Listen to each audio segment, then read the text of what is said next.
ചേച്ചി എന്നാ എടുക്കുവാ? ഉച്ചോളം ഇന്ന് യോഗ ചെയ്യാൻ സമയം കിട്ടിയില്ല. അതിന് ഞാൻ ഉച്ച കഴിഞ്ഞപ്പം ഇവിടെ ഒരു 2 മണിക്കൂറായി തുടങ്ങിയിട്ട്. അപ്പോൾ എൻ്റെ പരിസരം വൃത്തിയായി, എൻ്റെ ശരീരമെല്ലാം കണ്ടോ വിയർത്ത് ഇതായി, എനിക്ക് ആരോഗ്യം കിട്ടി. വൈകിട്ട് ഇതിപ്പോൾ ഇത്രയും പണി ചെയ്ത് വേറെ ആരെയും കൊണ്ടെങ്കിലും ചെയ്യിച്ചായിരുന്നു ഞാൻ 1000 രൂപ വൈകിട്ട് കൂലി കൊടുക്കണം. അപ്പം ഒരു വടിക്ക് 3 പക്ഷി എനിക്ക് കിട്ടി. അത് കഴിഞ്ഞ് എനിക്ക് കണ്ട് ഇവിടെ കുറച്ച് പഴവർഗ്ഗങ്ങളൊക്കെ ഞാൻ വെച്ചിട്ടുണ്ട്. അതാ ഞാൻ ഇവിടെ എല്ലാം ക്ലീനിങ്ങിന് ഇറങ്ങി. ഇത് അവക്കാഡോവാണ്. അതിനെ ഞാൻ 1 വർഷമായ തൈയാണ് ഞാൻ വാങ്ങിച്ചത്. അതിനെ ചാക്കിൻ്റെ അകത്ത് കയറ്റി വെച്ചിരിക്കുന്നത് നല്ല എളുപ്പം. അപ്പോൾ അതുകൊണ്ട് കൊണ്ടുവന്നതിന് ശേഷം അടുത്ത ഇതൊക്കെ കിളിപ്പൊക്കെ വന്നതാണ്. ഇപ്പോൾ ഇനി നമ്മൾ കൊടുത്തിരിക്കുന്ന വളമെല്ലാം വലിച്ചെടുത്ത് വേഗത്തിൽ ഇതിനൊരു വളർച്ച വരും. എന്നിട്ട് ഈ ഭാഗത്ത് തന്നെ ഞാൻ സോജനയെ കൊണ്ട് കുഴിയെടുപ്പിച്ച് ഞാൻ ഇവിടെ തന്നെ ഇറക്കാനാണ്. അത് സോജൻ ചെയ്ത് വരും. അങ്ങനെ അതെ. പിന്നെ ഇതെൻ്റെ മാങ്ങുസ്തിയാണ്. അത് എല്ലാ വർഷവും കായ്ക്കുന്നതാണ്.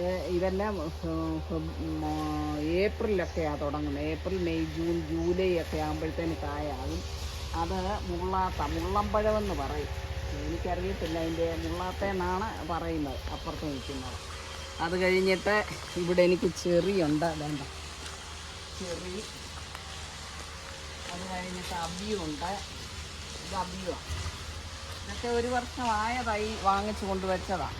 ഇത് 3 വർഷം കൊണ്ടാണ് കായ്ക്കുന്നതെന്ന് അവർ പറയും. നമുക്കറിയത്തില്ല അതിൻ്റെയൊക്കെ. ഈ ചെറി ഇപ്പം ഈ വർഷം പൂക്കും. അപ്പം അങ്ങനെയുള്ള ഇതൊക്കെയാണ് എൻ്റെ കയ്യിലുള്ളത്. ഇതുപോലെ ഒരു ലെമ്പുത്താനായി നിൽക്കുന്നത്. ഇതും ലെമ്പുത്താനാണ്. ഇതെല്ലാം ഏപ്രിൽ മാസം ആകുമ്പോഴാണ് കായ. ഏപ്രിൽ മാസത്തിൽ പൂക്കും. പൂത്തിട്ട് ജൂൺ, ജൂലൈ മാസം മഴ ആ സമയത്താണ് ഇതിൻ്റെ എല്ലാം കാ വരുന്നത്. അതുകൊണ്ട് നമുക്ക് ഇതൊന്നും ഭയങ്കര മഴ സമയത്ത് കാ വരുന്നത് കൊണ്ട് നമുക്ക് എല്ലാ പഴവും ഒന്നും കിട്ടത്തില്ല.